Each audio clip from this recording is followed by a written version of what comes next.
Sessions we run on Thursday are designed to take the children through the whole of the growing experience, if you like. And that started in this site with actually preparing the site. So where we're sitting, it was a brownfield site 18 months ago, and the children obviously helped with clearing the weeds, digging the beds, filling the containers that we use to increase the growing space. Then, obviously in the spring, but also in the autumn, we were planting seedlings. They tend to them, they water them, they love watering, they flood the place if they could. They tend the plants. We tend not to do too much weeding. That's a bit complicated for a 2 or 3-year-old to understand what's the weed and what's the plant.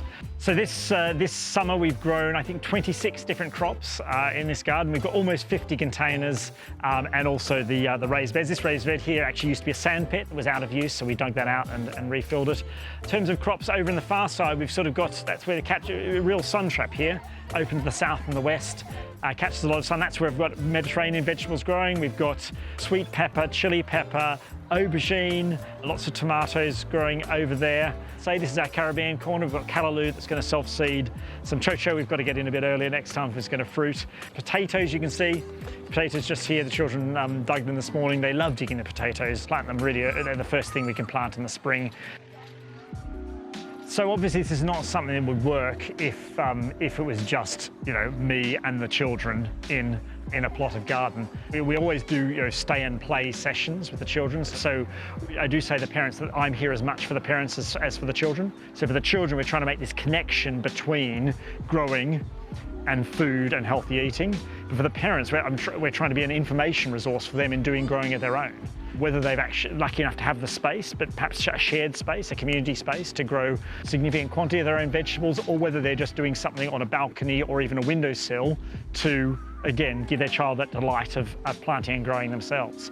The parents have often got lots of questions, and I've got the time while the children are busy digging. As well as the plants we plant here, we give people seedlings, pots, soil to take home and to plant. So the parents' involvement is really, really important.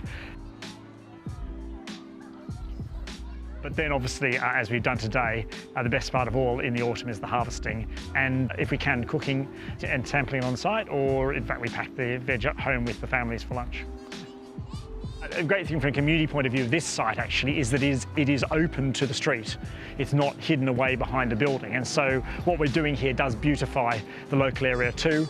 Couldn't happen without the Children's Centre. And we really notice when the Children's Centre really value the site like they do here, and they will then use it for other activities too. It's open when the centre's open, families can come in here, they can eat their lunch out here.